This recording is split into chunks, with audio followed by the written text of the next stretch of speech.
ಯಾವುದೇ ಪಕ್ಷದಲ್ಲಿ ಯಾರನ್ನ ಮುಖ್ಯಮಂತ್ರಿ ಮಾಡಬೇಕು, ಯಾರನ್ನ ರಾಜ್ಯಾಧ್ಯಕ್ಷ ಮಾಡಬೇಕು, ಪಕ್ಷದ ಹೈಕಮಾಂಡ್ ಇರ್ತದೆ, ಕಾರ್ಯಕರ್ತರು ಇರ್ತಾರೆ ಮತ್ತು ಪಕ್ಷದ ಮುಖಂಡರು ನಿರ್ಣಯ ಮಾಡ್ತಾರೆ. ಸ್ವಾಮಿಗಳ ಕೆಲಸ ಏನು? ಧರ್ಮದ ಕೆಲಸ.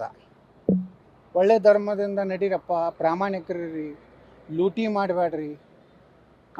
ವಾಲ್ಮೀಕಿ ಹಗರಣ ನೋಡಿದ್ರೆ ಎಷ್ಟು ದುರಂತ ಅಂದ್ರೆ 187 ಕೋಟಿ ರೂಪಾಯಿ ಯಾವ ಎಸ್ ಟಿ ಜನಾಂಗದ ಉದ್ಧಾರಕ್ಕಾಗಿ, ಬಡವ್ರಿಗೆ ಉದ್ಧಾರಕ್ಕಾಗಿ, ಅವ್ರಿಗೇನೋ ಮನೆ ಕಟ್ಟಲಿಕ್ಕೆ ಆಗಲಿ, ಉದ್ಯೋಗ ಮಾಡಲಿಕ್ಕಾಗಲಿ, ಅವರು ವಾಹನ ತೊಗೊಂಡು ಅವ್ರ ಜೀವನ ನಡೆಸೋದಕ್ಕಾಗಲಿ, ಹೊಲಗಳಲ್ಲಿ ಪಂಪ್ ಸೆಟ್ ಮಾಡೋದಕ್ಕಾಗಲಿ, ಹಿಂಗೆ ಮಾಡಿ ಅವರ ಜೀವನದ ಮಟ್ಟ ಎತ್ತರ ಮಾಡಲಿಕ್ಕಿರುವಂಥ 187 ಕೋಟಿ ಹಾಡು ಹಗಲೇ ದರೋಡೆ ಮಾಡ್ತಾರೆ. ಕೇವಲ ನಾಗೇಂದ್ರನಿಂದ ಆಗಿದ್ದಲ್ಲ ಇದು ಹೈಕಮಾಂಡ್ ದಿಲ್ಲಿಯವರೆಗಿನವರೆಗೆ ಈ ಒಂದು ಲೂಟಿ ಮಾಡಿದ್ದಾರೆ. ಎಲ್ಲಿ ಹೋಗಿ ಜಮಾ ಆಗಿದೆ?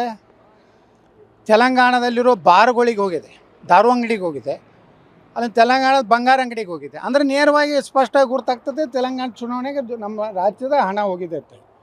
ಇಂಥ ಗಂಭೀರ ಇದ್ದಂಥದ್ದನ್ನು ನಾನು ಅಮಿತ್ ಶಾ ಅವರಿಗೆ, ಕೇಂದ್ರ ಗೃಹ ಮಂತ್ರಿಗಳಿಗೆ ಇದನ್ನು CBI ತನಿಖೆ ಆಗಬೇಕು. ಯಾರೇ ಇರಲಿ ಇದ್ರೊಳಗೆ ತಪ್ಪಿದಸ್ತರ ಮುಖ್ಯಮಂತ್ರಿ ಆಗಿ, ಯಾಕಂದ್ರೆ ಮುಖ್ಯಮಂತ್ರಿಗಳು ಜವಾಬ್ದಾರಿ ಆಗ್ತಾರೆ, ಅವರೇ ಫೈನಾನ್ಸ್ ಮಿನಿಸ್ಟ್ರು. ಮತ್ತು ಅವ್ರನ್ನ ಕೇಳಾರ್ದೆ 187 ಕೋಟಿ ರಿಲೀಸ್ ಹೆಂಗಾಯಿತು?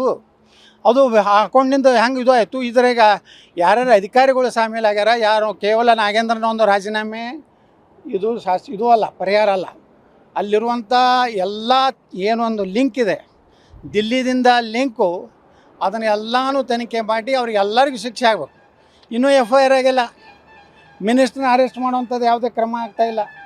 ಕೇವಲ ಕೆಲವೊಂದು ಕೆಲಸಕ್ಕೆ ಬಾರದ ಕೆಲವೊಂದು ತಮ್ಮ ಸರ್ಕಾರದ ಇನ್ನೂ ದೊಡ್ಡ ಹಗರಣಗಳು ಇನ್ನೂ ಹೊರಗೆ ಬರ್ತಾವೆ. ಇನ್ನೂ ಭಾಳ ಹಗರಣಗಳು ಮಾಡಿದ್ದಾರೆ. ಈ ಕಾಂಗ್ರೆಸ್ ಬಂದ ಮೇಲೆ 1 ವರ್ಷದಲ್ಲಿ ಇಷ್ಟು ಲೂಟಿ ಮಾಡ್ತಾರಂತ ನಾವು ಎಂದೂ ಕನಸಿನಾಗೂ ನೋಡಿರಲಿಲ್ಲ. ಅಷ್ಟು ಹಗರಣಗಳು ಮಂತ್ರಿಗಳು ಮಾಡ್ಯಾರ. ಯಾಕಂದ್ರೆ ಮಂತ್ರಿಗಳಿಗೆ ಮತ್ತೊಂದು ನಿಗಮ ಮಂಡಳಿಗಳಲ್ಲಿ ಆಗ್ರಹ ಮಾಡ್ತೀನಿ ಸರ್ಕಾರಕ್ಕೆ, ನಾಳೆ ವಿಧಾನಸಭೆಗೂ ನಾನು ಚರ್ಚೆ ಮಾಡೋದೀನಿ. ಎಲ್ಲ ನಿಗಮ ಮಂಡಳಿಗಳ ಬೋರ್ಡಿನ ಹಣ ಸುರಕ್ಷತೆ ಇದೆ ಇಲ್ಲೋ? ಕರ್ನಾಟಕದ ಗ್ರಾಮೀಣಾಭಿವೃದ್ಧಿ ಇರ್ಬೋದು, ಲೋಕೋಪಯೋಗಿ ಇರ್ಬೋದು, ಅದನ್ನು 1,000 ಕೋಟಿ ರೂಪಾಯಿ HK ಪಾಟೀಲ್ ಗುರುತಿಲ್ಲಾರ್ದೇ ಹಿಂದಿನ ಸರ್ಕಾರನಾಗ, ಯಾವಾಗ HK ಪಾಟೀಲ್ ಗ್ರಾಮೀಣಾಭಿವೃದ್ಧಿ ಮಂತ್ರಿ ಇದ್ದರು ಅವಾಗೂ ದೊಡ್ಡ ಹಗರಣ ಆಗಿತ್ತು. ಇದು ಸರ್ಕಾರ ದುಡ್ಡು ಎಲ್ಲಿ ಹೋಗ್ಲಾಕತ್ತೈತೆ ಅನ್ನೋಂಥದ್ದು ಸಮಗ್ರ ತನಿಖೆ ಆಗಬೇಕು.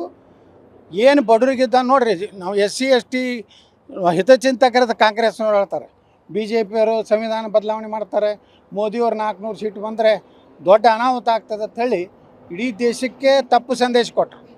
ನಾವು ಸಂವಿಧಾನ ಬದಲಾವಣೆಯನ್ನು ಯಾವ ಕಾಲಕ್ಕೂ ಮಾಡೋದಿಲ್ಲ ಅಂತ ಎಷ್ಟು ಹೇಳಿದ್ರು ಸಹ ಅವರು ಅದನ್ನೇ ಸಂವಿಧಾನ ಬುಕ್ಕ ಹಿಡ್ಕೊಂಡೇ ಲೋಕಸಭೆಯಲ್ಲಿ ಪ್ರಮಾಣ ವಚನ ಸ್ವೀಕಾರ ಮಾಡ್ತಾರೆ. ಇಲ್ಲಿ ST ಜನಾಂಗದ 187 ಕೋಟಿ, 11,000 ಕೋಟಿ ರೂಪಾಯಿ SC ಜನಾಂಗದ ಅಭಿವೃದ್ಧಿಗಿದ್ದಂಥದ್ದು ಗ್ಯಾರಂಟಿ ಒಳಗೆ ಹಾಕಿದ್ರು. SC ST ಮಂತ್ರಿಗಳು MLಗಳು ಏನು ಮಾಡ್ಲಕತ್ತಾರೆ? ತಮ್ಮ ಜನಾಂಗದ ಪರವಾಗಿ ಅವ್ರನ್ನ ಪ್ರತಿನಿಧಿಯಾಗಿ ಕಳಿಸ್ಯಾರ. ಅವ್ರು ಎದಕ್ಕೆ ಹೋಗ್ಯಾರ? ಅವರು ST ಜನಾಂಗದ ಅಭಿವೃದ್ಧಿ ಮೀಸಲಾತಿ ಯಾಕೆ ಮಾಡ್ಯಾರ?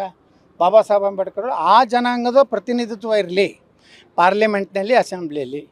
ಆ ಜನರ ಉದ್ಧಾರಕ್ಕಾಗಿ ಅವರು ವಿಧಾನಸಭೆ ಲೋಕಸಭೆಯಲ್ಲಿ ಮಾತಾಡೋದು ಬಿಟ್ಟು ಅವರೇ ತೊಡಗು ಮಾಡೋದು. ಮತ್ತು ದೇವ್ರು ಯಾರು ಕಾಪಾಡಬೇಕು? ಯಾವನ ಕೈಯಾಗಿ ಚಾವಿ ಐತೆ ಅವನೇ ತೊಡಗು ಮಾಡ್ಲಕತ್ತಾನ. ಅದಕ್ಕೆ ST ಜನಾಂಗದ ಇಂಥ ದೊಡ್ಡ ಹಗರಣ ಆದ್ರೂ ಯಾವುದೂ ಹೊರಗೆ ಬರ್ತಾಯಿಲ್ಲ. ಇದು ಸರ್ಕಾರ ಸಂಪೂರ್ಣವಾಗಿ ಒಂದು ಭ್ರಷ್ಟಾಚಾರದ ಕೂಪದಲ್ಲಿ ಇವತ್ತು ಮುಳುಗಿದೆ. ಇದಕ್ಕೆಲ್ಲ ಸಿದ್ದರಾಮಯ್ಯವ್ರು ಕಾರಣ ಆಗ್ತಾರೆ. ಇದರ ಹಿಂದೆ DK ಶಿವಕುಮಾರ್ ಕೈ ಇರಲೇಬೇಕು ಇಂಥ ಹಗರಣ.